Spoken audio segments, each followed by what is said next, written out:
نبی کریم صلی اللہ علیہ وآلہ وسلم اکثر جناب خدیجۃ الکبریٰ سلام اللہ علیہا کا ذکر فرماتے تھے۔ آپ کی آنکھیں نم ہو جاتی تھی اور آپ ہمیشہ انہیں یاد کرتے تھے۔ کیوں؟ وہ آپ کی دکھ سکھ کی ساتھی تھی۔ دوسری امہات المومنین کے ساتھ جب آپ کی شادی ہوئی تو اس وقت حالات بہت بہتر تھے۔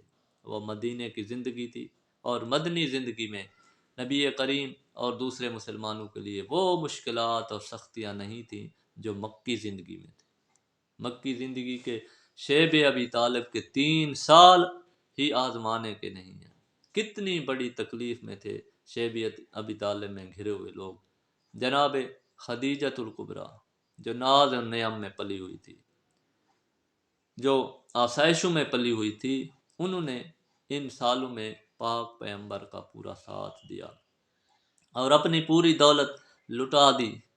اسی دولت سے پاک پیغمبر غلام خرید کر آزاد کرتے تھے، اور اسی دولت سے پاک پیغمبر دوسرے مقامات کی طرف ہجرت کر جانے والے مسلمانوں کی مدد کرتے تھے۔ جناب خدیجۃ الکبریٰ نے اپنی دولت، اپنا مال، اپنا سب کچھ دین کی راہ میں لٹا دیا۔ جب پاک پیغمبر آپ کا تذکرہ فرماتے تو بعض ازواج کو یہ بات ناگوار گزرتی، تو وہ مختلف باتیں کرتی اور کہتی کہ آپ انہیں زیادہ یاد کرتے ہیں۔ ان میں ایسی کون سی خصوصیت اور خوبی تھی؟ ہم جوان تر ہیں، مختلف قسم کے۔ تو پاک پیغمبر ارشاد فرماتے تھے کہ کوئی بھی خدیجہ کے پائے کا نہیں ہے، کوئی خدیجہ کے مقابلے کا نہیں ہے، کوئی بھی خدیجہ سے بہتر و برتر نہیں ہے۔ کیوں؟ کہ خدیجہ نے اس وقت میری تصدیق کی جب دوسرے لوگ مجھے جھٹلا رہے تھے۔ اس وقت خدیجہ نے اپنا مال اور سب کچھ مجھے دے دیا، میرے حوالے کر دیا، اسلام کے حوالے کر دیا جب میں تنگ دست تھا۔ اس نے اپنی ساری دولت اسلام کے لیے لٹا دی، اور کوئی بھی خدیجہ کے برابر اور کا نہیں ہو سکتا، اس سے بہتر اور برتر نہیں ہو سکتا، کیونکہ اللہ نے مجھے کسی اور بیوی سے اولاد عطا نہیں کی، بلکہ خدیجۃ الکبریٰ سے مجھے اولاد عطا کی اس وقت جب لوگ مجھے ابتر کہہ رہے تھے۔ سورہ کوثر لوگ ابتر کہتے تھے رسول خدا کو، تو اللہ تعالیٰ نے جناب خدیجۃ الکبریٰ کے بطن سے آپ کو اولاد عطا کی، آپ کو کوثر عطا کی۔ آج تک آپ کی نسل دنیا کے گوشے گوشے میں نظر آتی ہے۔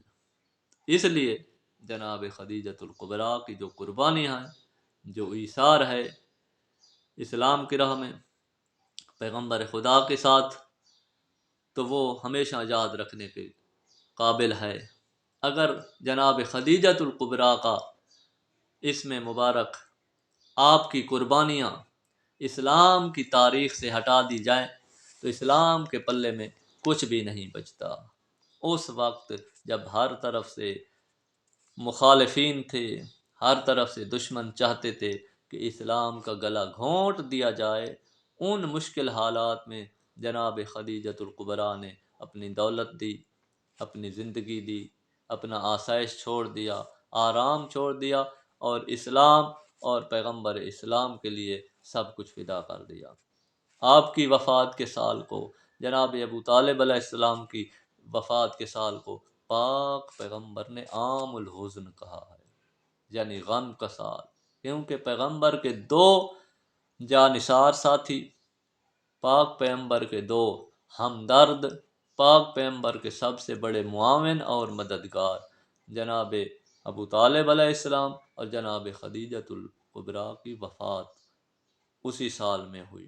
10 رمضان المبارک، ام الائمہ، محسنہ اسلام، ام زہرا، ام المومنین حضرت خدیجۃ الکبریٰ سلام اللہ علیہا کی رحلت کا سال ہے، رحلت کا دن ہے۔